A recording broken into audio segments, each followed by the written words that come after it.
Okay, Stephen Key here, and guess what? I'm in the Amazon.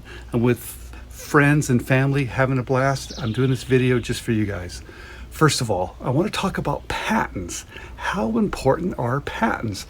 Because today, there's all this talk going around that, hey, why even bother having a patent? Because it's not worth anything today. And I'm here to tell you there's a couple different perspectives on this. Right? If you've got a simple idea, I'm going to explain to you how to use the patent system. If you have a complicated idea, I'm going to explain to you how to use the patent system for those type of ideas. So stay tuned.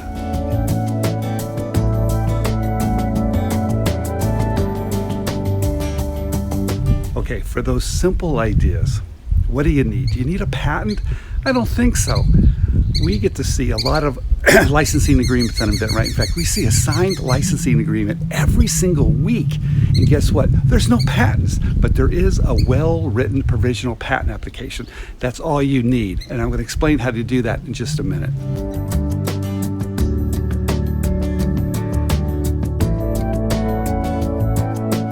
So I just told you why, what do you need to license a simple idea?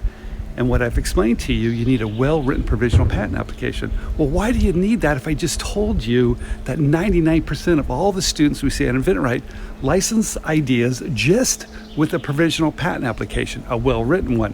That gives you the option. If you do want to file a non-provisional, you can do that. Or if the company you're licensing it to wants to file a patent and you can negotiate where they pay for it, then they have the option to do it. It just gives them, gives you perceived ownership. It gives them this warm and fuzzy feeling that if they want to file a non-provisional, they can. So to get a licensing contract with most of the ideas that I see, I call them simple ideas. They can still be profitable, but they're fairly simple. You only need a well-written provisional patent application.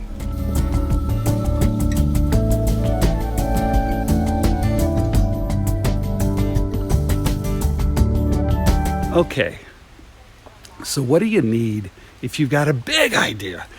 And what I mean by a big idea, an idea that's going to take time, it's going to take money, it's going to take probably a capital investment. You might have to add a piece of a machinery. It's just one of those ideas that's just going to take time. It's a big idea. So what do you need? Yes, of course you're going to need patents. You're going to need a wall of patents. You're going to need all the tools at the USPTO, which are going to include probably a trademark, a copyright, trade secrets, you name it, NDAs, patents, a wall of patents to protect your innovation, not just the invention, but the innovation. And even then, it's hard to protect, but you need to do that in order to get a licensing deal, or even if you're going to start a company, a startup, or even try to raise funds. You need a great IP strategy. And guess what? That's going to cost a lot of money, and you're going to have to be smart about it. That's what you're going to need if you have a big idea. So do not let the system use you. Use the system, regardless if you have small ideas, big ideas. Understand all the tools at the USPTO. I believe our system does work. I do. I just said it. I think it works. But you're at a disadvantage financially.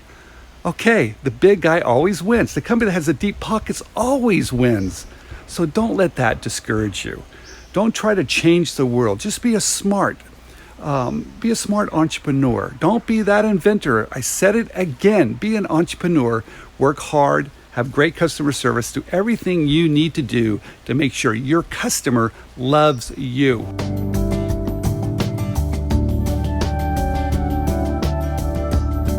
When you file that well-written provisional patent application, as I've mentioned many, many times, try to steal it from yourself. I said it. Put together all the variations, do all your homework, become the expert, you and only you.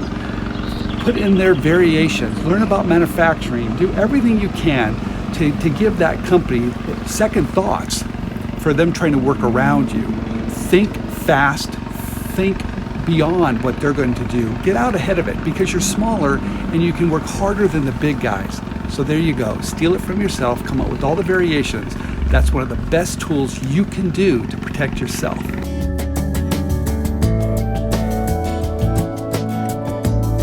What's so exciting when you do one of these trips, you never know what type of animals you're going to see or the people you're going to meet.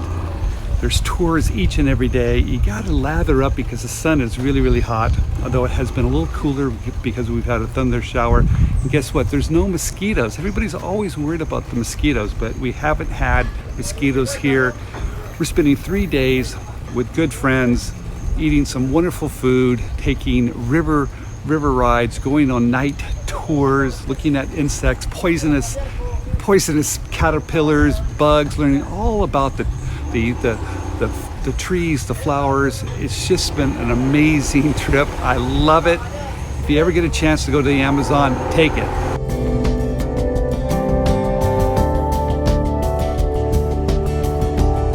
I've had a great time in the Amazon. We did a bunch of exciting things. We saw caimans. We saw some very large lizards, and of course poisonous caterpillars, monkeys, howler monkeys. We even saw a piranha. So I'm excited to be here giving this short little video to you guys. So I'll be back on my next adventure because we're heading out in just a few minutes. See ya.